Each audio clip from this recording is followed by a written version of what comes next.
Bismillahirrahmanirrahim. Assalamualaikum warahmatullahi wabarakatuh. Pembibitan kan nila merah. Dan kebetulan saya ada teman, bisa dikatakan itu teman-teman saya lah.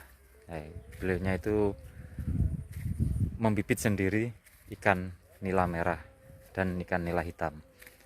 Dan nanti bisa kita tanya-tanya langsung kepada beliaunya. Apa sih suka dukanya pembibitan budidaya ikan nila itu, dan bagaimana tip merawat, memijahkan, dan penjualannya. Nanti bisa kita tanyakan langsung kepada beliaunya. Simak terus video ini, selamat menonton. Nah sobat, ini tempat pembibitan ikan nila merah dan nila hitam. Bisa dilihat itu adalah tempat pemijahannya atau kolam-kolamnya. Ini tempatnya di tengah-tengah persawahan.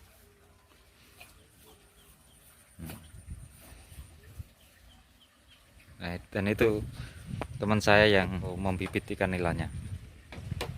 Assalamualaikum Mas. Salaman dulu. Oh ya. Gimana kabarnya? Alhamdulillah. Bisa diperkenalkan Mas, namanya siapa? Nama saya Muhammad Iksan, kalau biasa orang-orang manggilnya Cak Iksan. Nah, tugas saya di sini bagian pembudidaya ikan. Nah, untuk kali ini khusus untuk budidaya ikan nila, yaitu khusus pembibitan. Untuk ikannya, ikan khusus nila merah saja atau ada yang lain Mas? Kalau untuk sementara kami di sini fokus ke ikan nila merah. Tapi untuk kedepannya ada pandangan ikan-ikan yang lainnya.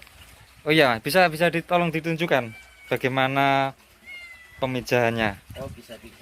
Di mana itu? Itu di belakang kolam ya. Oh iya, mari ke sana. Ya, itu apa Mas? Ini pakan Pak. Buat apa? Ini untuk pemberian pakan ikan nila. Oh okay.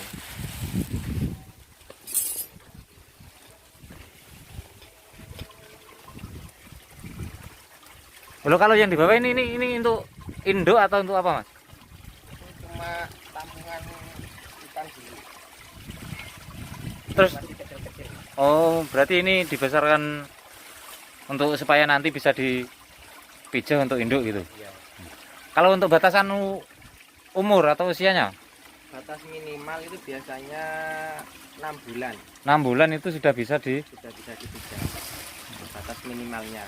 Kalau untuk batas maksimalnya biasanya sekitar 2 tahunan ke atas itu sudah mulai tidak produktif lagi. Oh berarti 2 tahun itu sudah harus Ganti indukan. ganti indukan. Oh mari Mas ke sana.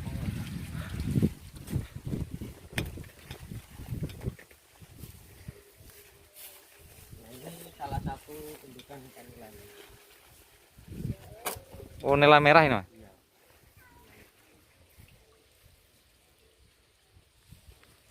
Ini untuk lebar kolam, ukuran kolam kira-kira berapa? Kalau untuk kolam ini sekitar 50 kali 4. Oh, bagus ya. Iya. Lebarnya Lebarnya 4 meteran 4 meter, kali 50, jadi 200 meteran. 200 meter. Itu kira-kira bisa maksimal dengan indukan berapa? Biasanya kami ngambil standar. Biasanya untuk per kolam ini kami isi 300 indukan nila. 300 indukan. Nila itu jantan betina. Bisa dijelaskan apa maksudnya itu? Perjanjiannya berapa? Terus betinanya berapa? Betinanya berapa? Ada nggak batasan? Biasanya kami di sini pakai 1:4. 1:4. Iya, 1 indukan jantan, 4 indukan betina. Kuat Mas ya? Kuat ya. Oh, bisa dicoba Mas, bisa dipraktekkan. Mantap, Pak. Ke sana Mas. Mas. Iya.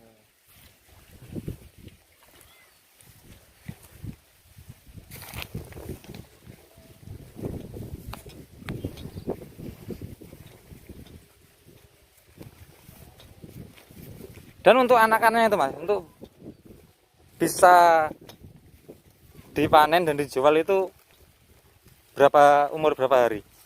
Kalau dari dia mulai netes sampai bisa dijual bibit sekitar rata-rata 1 sampai 1,5 bulan. 1 sampai 1,5 Iya. bulan. Lah setiap dari satu betina itu bisa menetaskan berapa anakan? Biasanya kalau untuk indukan baru biasanya mereka sekitar 300-an. Tapi kalau untuk standar sudah berapa kali Pemijahan pemijahan biasanya sampai 1000-an ke atas gitu. 1000 ke atas. Iya. Itu usia 1,5 bulan. Baru bisa dijual dan dipanen, iya kan? Oh iya, Pak. Nah, itu berapa per ekornya? Kami untuk penjualan bibitnya itu ada takaran ukur, Pak. Jadi maksudnya takaran ukur itu ada bak sortir, namanya alat sortir. Itu Iya. biasanya dipakai patokan untuk penjualan bibit.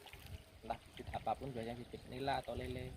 Nah, kami di sini untuk penjualannya untuk ukur 23 itu periannya satu rian itu 5.500 ekor. 5.500 ekor per satu per takaran. satu takaran. Itu ukur 23 per satu riannya 250.000. Nah, kalau untuk ukur 56 itu kita jualnya per ekor, sudah bukan rian lagi. 56 itu per ekornya Rp150. Untuk ukur 7 Rp250, ukur 9 Rp350. Seperti itu, Pak. Berarti kalau kolam satu ini bisa menghasilkan berapa rian? Kalau satu kolam ini kalau untuk sudah maksimal, Pak ya, Iya. sekitar 20 ribuan bisa. 20.000 rian. Ya. Tadi satu rian isi Maksud saya 20 ribuan ekor. 20 ribuan ekor. Tadi satu rian isi berapa? 5.500. 5.000 atau dikatakan 5.000 lah. Iya, 5.000. Berarti kalau 20.000 dibagi 5.000 berarti 4 rian. Satu rian tadi 250. Kali 4 berarti 1 juta. Itu 1,5 bulan gitu ya. Iya. Itu sudah termasuk biaya pakan irigasi? Belum. Belum, Pak. Kalau untuk biaya pakan sama irigasi kira-kira bersihnya berapa? Kita kan irigasinya kan gratis. Oh, gratis. Iya, cuma di sini modal pakan lah, modal pun nggak terlalu banyak. Iya. Jadi untuk modal pakan kalau untuk 1,5 bulan, 1,5 bulan untuk 4 rian itu sekitar satu sak setengah, hampir 2 sak lah, sudah cukup sampai panen. satu sak itu berapa kilo? Satu sak itu 10 kilo. 10 kilo. Iya. Harganya sekitar 170-an. 170. Iya. Tadi habis 1,5 ya. Iya. Berarti 170 berarti hampir 250, hampir segitu ya. Iya. 250 berarti 2 juta, 1 juta diambil 250 berarti bersihnya itu 750 itu per Iya. 1,5 bulan. Iya. Cukup lumayan ya. Iya, itu pun untuk penjualan rian, Pak, ikan yang Iya. paling kecil. Terkadang kan kita sekali panen itu berbagai ukuran. Ada yang ukur bisa penjualan per ekornya 350, 250. Itu diambil yang paling kecil. Untuk batas minimal. Itu untuk penjualannya sendiri ini ada yang ngambil pedagang atau dijual sendiri? Yo, alhamdulillah kita di sini ada 2 sistem penjualan. Yang pertama kita jual sendiri langsung konsumen. Iya. Terus yang kedua kita ada mitra kerja, mitra pedagang lah. Iya. Kadang-kadang pedagang ngambil di sini. Jadi saya sekaligus sebagai petani dan sekaligus sebagai penjual langsung ke konsumen. Untuk media promosinya? Kalau media promosi yang pertama saya mengutamakan media sosial. Terus yang kedua dari mulut ke mulut. Facebook itu ya? Iya. Untuk media sosial. Nah, YouTube? kalau YouTube Belum. belum. Berarti ada rencana untuk ke YouTube. Kedepannya seperti itu, Pak. Ya nanti bisa dimasukkan nomornya Mas Ihsan di deskripsi bisa. Biar nanti teman-teman mungkin ada yang ingin belajar atau ingin mungkin cari bibit bisa menghubungi Mas Ihsan. Ya. Ada nggak apa itu istilahnya itu jasa pengiriman mungkin luar kota atau apalah? Oh, ya alhamdulillah selama ini kan sudah pernah kirim keluar kota. Untuk sistem pengirimannya kalau luar kota biasanya apa? Lewat dikirim sendiri pakai kendaraan sendiri atau lewat jasa pengiriman itu? Kan ada kalau saya punya komunitas merpati ya seperti itu kan, sama ayam hias itu kan biasanya itu pengirimannya itu saya lewat JNE, lewat kereta api itu kan sistem paketan itu. Nah, itu gimana? Kalau untuk wilayah Jawa sendiri biasanya kami untuk pengiriman itu pakai mobil Iya. pickup, pakai box di oksigen. Itu untuk pengiriman di Pulau Jawa. Tapi kapasitas pengirimannya minimal Kapasitas pengambilan pengambilan 10.000 ekor. 10.000 ekor. Berarti kalau di bawah 10.000 ekor gimana? Kalau di bawah 10.000 ekor biasanya sana ngongkosi ongkir sendiri. Jadi kalau di atas minimal 10.000 itu sudah terpotong biaya pengiriman. Kalau misalkan saya dari Jawa Barat, misalkan dari Banjarnegara, dan saya ingin beli sebanyak 200 ekor, kira-kira bisa nggak? Kalau misalkan saya mengambil di Mas Ihsan. Kalau untuk batas pengiriman itu ada batas minimalnya, Pak. Jadi kalau seandainya minta kirim ke luar kota itu ada batas minimalnya. Jadi minimal itu kalau untuk luar untuk yang sekitar 10.000 ke bawah biasanya pakai jasa kurir. Jasa kurir itu apa? Jasa kurir itu tenaga transportasi yang khusus untuk pengiriman ikan. Oh, itu ada. Ada. Berarti pengambilan misalkan dari Jawa Timur ke Jawa Barat mengambil hanya 200 ekor bisa berarti? Bisa. Nah, itu ada dua. Yang pertama pakai sepeda motor, kurir sepeda motor, yang kedua kurir mobil. Iya, iya. Kalau untuk Kereta api belum, Pak. belum pernah coba Belum atau pernah coba. ya pasti ada. Pasti ada. Kalau misalkan pesawat Pesawat ada juga tapi saya belum pernah ke luar Jawa. Ke luar kota keluar pulau maksudnya. belum pernah ya. Belum pernah. Ya mudahan habis ini nanti ada yang langsung pesan ke Mas Ihsan. Oh ya, Jawa. Bisa ditunjukkan yang lain lagi, Mas? Oh, bisa, Pak. Lah ini kok kosong, Mas? Kalau yang di Tanjaran warna hijau itu tambungan biong sementara, Pak. Oh, itu untuk tampungan. Biong itu apa, Pak? Biong itu anakan ikan nila yang baru menetas. Oh, Jadi harus dipisahkan segera. mungkin bagi teman-teman yang belum tahu apa itu beong. Ya, ini beong. Ah, nggak kelihatan ya.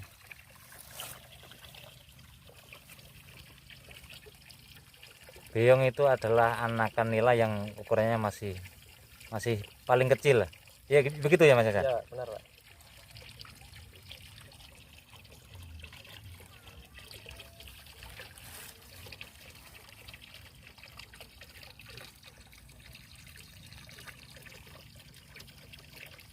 Kayak gitu kan.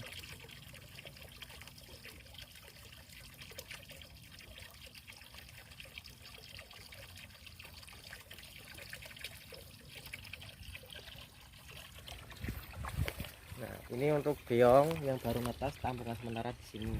Kalau yang untuk khusus pembesaran bibit ada di kolam nomor 3. Kalau ini kan masih beong. Iya. Habis ini dibawa kemana? Habis ini biasanya kan ada dua tempat pembesaran bibit. Iya. Yang pertama ada di kolam sini tapi kolam sebelah situ. Iya. Terus yang kedua ada di kolam pondok sana. Oh, ini milik pondok. Iya, milik pondok. Oh, saya kira milik Mas Ihsan sendiri. Saya tukang jaga. Tukang jaga. Oh. Mas lanjut. Oh ya.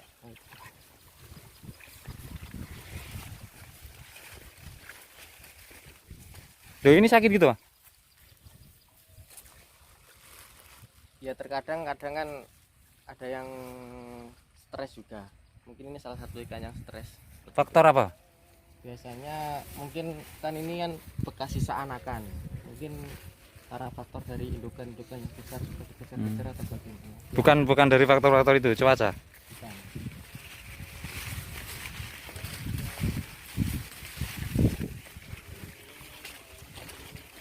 Kalau yang di sini sendiri berapa kolam ini?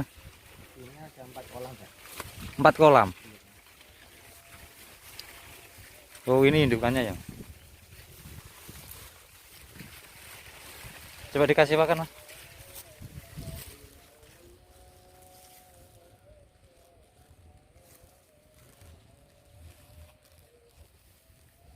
Belum waktunya makan, nggak mau makan, Pak.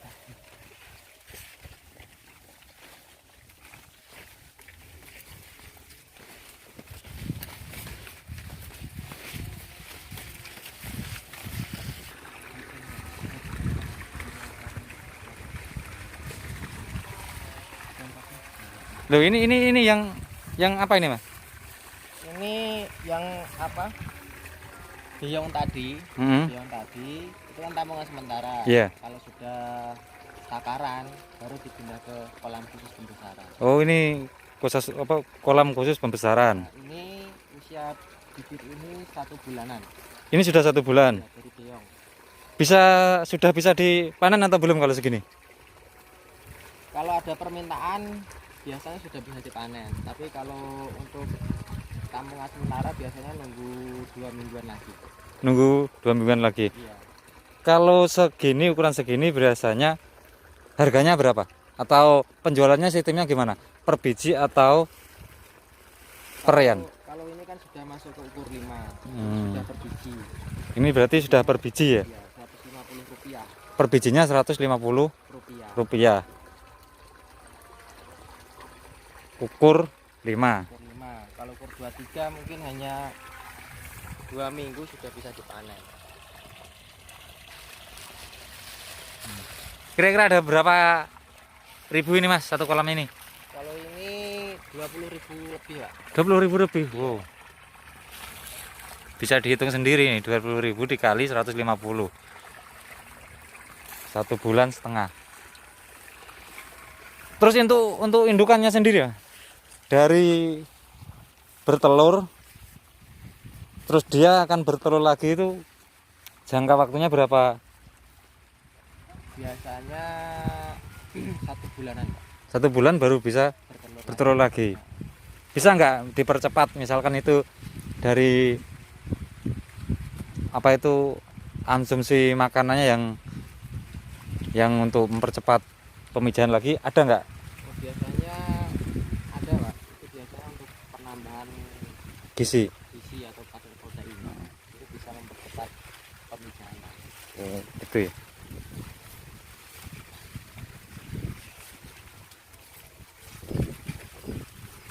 Nah, ini itu yang ditaruh. Nah, itu salah satu metode di kolam tanah. Biasanya kalau untuk pembesaran bibit, kalau di kolam tanah ada itu namanya kotoran ayam yang sudah lama. Jadi taruh dalam karung, fungsinya yang pertama untuk menumbuhkan lumut dan yang kedua untuk menumbuhkan pakan alami, misalnya plankton. Emang bisa mengirit, Mas? Bisa, Pak. Jadi bisa mengirit pakan. Terus yang kedua kami ada pakan alami juga, yaitu Azula dermata lele. Mana, Mas? Bisa dilihat yang hijau kecil-kecil ini, yang paling sana paling banyak.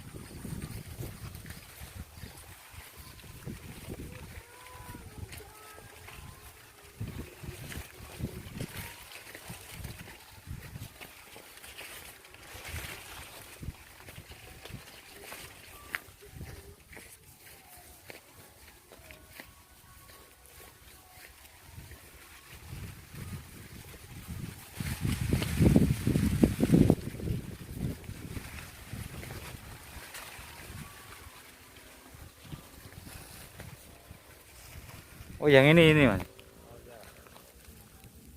Ini sejenis tanaman Azula. Yang kecil-kecil itu mata lele. Oh, yang kecil-kecil itu mata lele.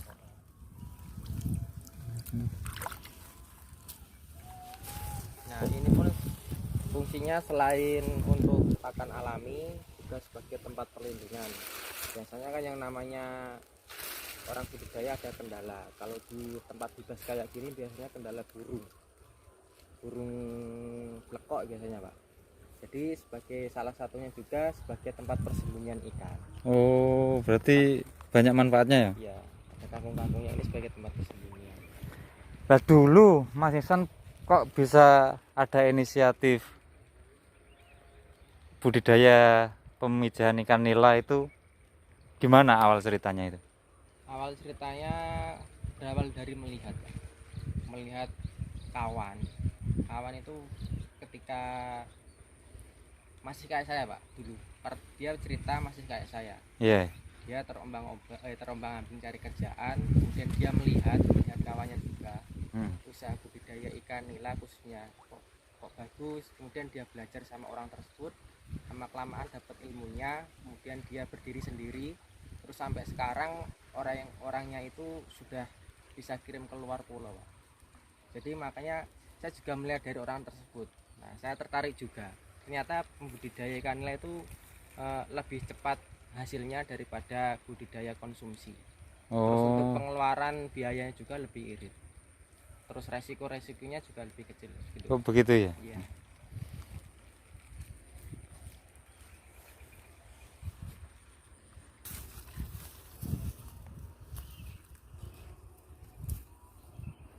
Loh, kok ini kok kosong mas? Oh, ini kolam ikan yang sudah panen kemarin, panen bibit.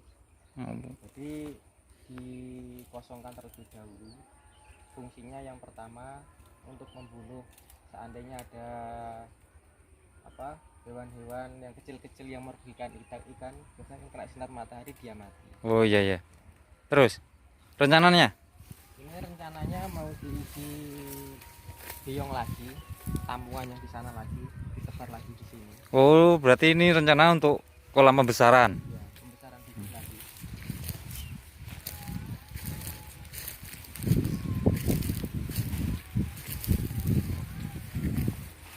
Berarti dari tadi Mas Iksan bilang selain di sini ada kolam lagi yang di sana gitu ya? Ya, ya benar. Oh, ya nanti bisa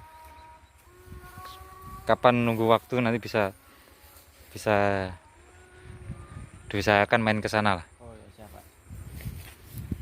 Menarik soalnya.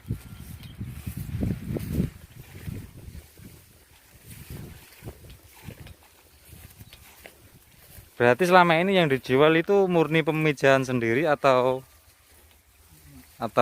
gimana Mas Iksan?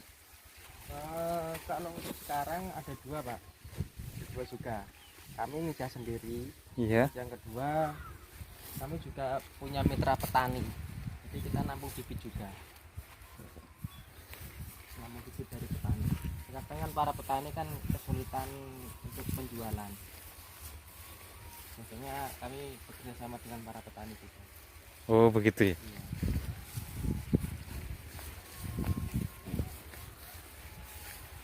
Lubang belut juga kan?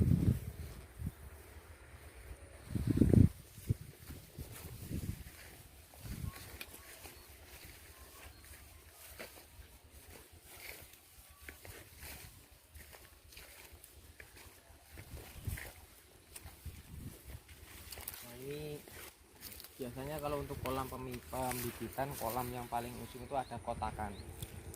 Kotakan dalam fungsinya nanti ketika panen bibit jadi tempat berkumpulnya bibit. Oh Mudah begitu. pemanenan. Jadi kolam pun harus disetting sedemikian rupa. Iya.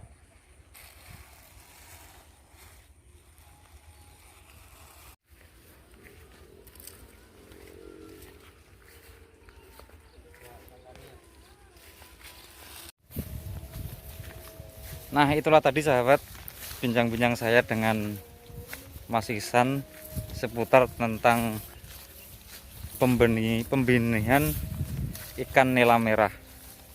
Dan mungkin bagi teman-teman yang ingin atau berkenan mencari bibit atau bertanya tentang bagaimana budidaya ikan nela dan pemijahan ikan nela, bisa komen di bawah atau nanti bisa saya cantumkan nomor WA-nya Mas Iksan di deskripsi. Terima kasih telah menonton video ini dan jangan lupa like, komen, dan subscribe. Simak terus video-video dari saya dan tunggu video selanjutnya. Terima kasih.